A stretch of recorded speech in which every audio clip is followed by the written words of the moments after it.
అన్న నందమూరి తారక రామారావు ఆశయ సాధనకు ప్రతి ఒక్కరూ పునరంకితం కావాలని టీడీపీ జిల్లా ప్రధాన కార్యదర్శి పెంకే శ్రీనివాస్ బాబా పిలుపునిచ్చారు. కాకినాడ సర్పవరం జంక్షన్లో నందమూరి తారక రామారావు 103వ జయంతి సందర్భంగా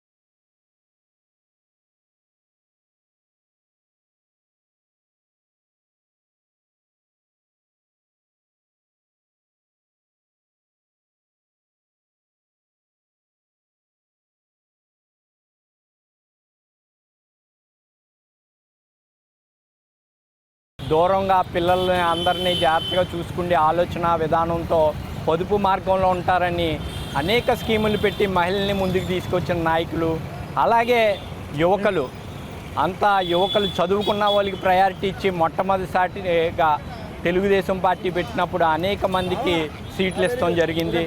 అలాగా అన్ని వర్గాల్ని సమానంగా చూసుకెళ్ళి ఆయన ఎవరైనా ఉన్నారంటే క్రీస్తు దేశులు నందమూరి తారక రామారావు గారు.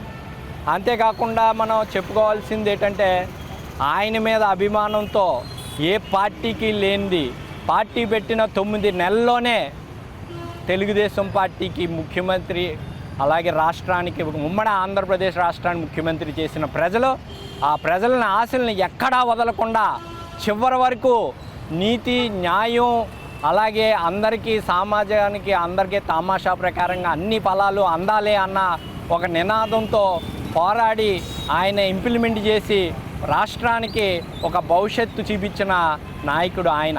ఈరోజు ఆయన్ని గుర్తు చేసుకోవటం మా అందరికీ సంతోషకరం.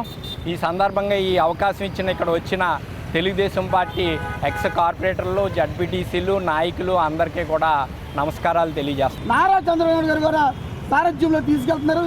దానికి యువ నాయకులు లోకేష్ గారు కట్టుబడి ఉండి ఈ రాష్ట్రాన్ని సస్యశ్యామలుగా చేయాలని, అభివృద్ధి చేయాలని, అన్ని విధాల అన్ని వర్గాలకి ఎస్సీ, బీసీ, మైనార్టీ అందరికీ కూడా న్యాయం చేయాలని కష్టపడుతున్నారు. దానికి ప్రజలందరూ కూడా సహకరించాలి. ఎందుకంటే బటన్ నొక్కడం కాదు ముఖ్యం, ఆంధ్రప్రదేశ్ అభివృద్ధి ముఖ్యం. ఇక్కడ మేధావులు, ప్రజలు, కార్యకర్తలు అన్ని పార్టీలు కూడా చాలా అభినందిస్తున్నాయి. మరి ఈ కూటమి ప్రభుత్వంలో మరి ముఖ్యమంత్రి నారా చంద్రబాబు నాయుడు గారు ఢిల్లీ వెళ్ళి, లోకేష్ బాబు గారు ఢిల్లీ వెళ్ళి అనేక ప్రాజెక్టులు తెచ్చి యువతకు పరిశ్రమలు, నిరుద్యోగ సమస్య అన్నీ కూడా తీరుస్తున్నారు.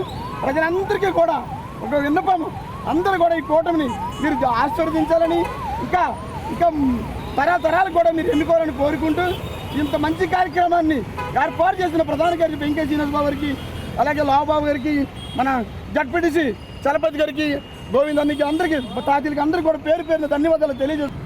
మరి రాష్ట్రంలో మన మోదీ గారు ఇంధనం ఆదా చేయమని, పెట్రోల్ డీజిల్ ఆదా చేయమని అలాగని చెప్పేసి కోరడంలో మరి వెంటనే నారా చంద్రబాబు నాయుడు గారు చర్యలు తీసుకొని మన మహానాడు అంగరంగ వైభవంగా నెల్లూరులో పెడదామని అనుకున్నాం. కానీ మోడీ గారు ఆధ్వర్యంలో మరి మనం ఇంధనం ఆదా చేయాలి కాబట్టి, పెట్రోల్ డీజిల్ మరి తగ్గించాలి కాబట్టి, అందువలన ఏ నియోజకవర్గంలో ఆ నియోజకవర్గంలో క్లస్టర్ల ద్వారాగా మరి ఈ యొక్క మహానాడు నడుపుకోండి.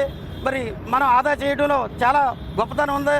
మన ఖర్చులు పెడితే బాగోదలగని చెప్పి మోదీ గారు ఆదేశం ఇవ్వడంతో మన ఖర్చులు తగ్గించి ఎవరి కాళ్ళ ఏ నియోజకవర్గంలో ఆ నియోజకవర్గంలో మరి మహానాడు జరుపుకుంటూ అతి తక్కువ ఖర్చుతో మరి నడుపుకుంటూ ఈ యొక్క కార్యక్రమాన్ని మరి జయప్రదం చేయాలని చెప్పి నారా చంద్రబాబు నాయుడు కోరటం, మరి కార్యకర్తలు, నాయకులు, ప్రజలు అందరూ కూడా కలిసి ఈ కార్యక్రమంలో మంచి అంగరంగ వైభవంగా మరి ప్రతి నియోజకవర్గంలో మరి జరపడం జరిగింది.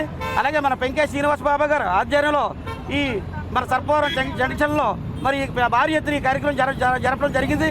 అలాగే ప్రజలు, నాయకులు, కార్యకర్తలు ఎప్పుడు కూడా ఈ కూటమి ప్రభుత్వమే ఎన్నుకొని అందరూ కూడా ఆరోగ్యాలతో, ఐశ్వర్యాలతో, సుఖశాంతులతో ఉండాలని కూడా కోరుకుంటున్నాం.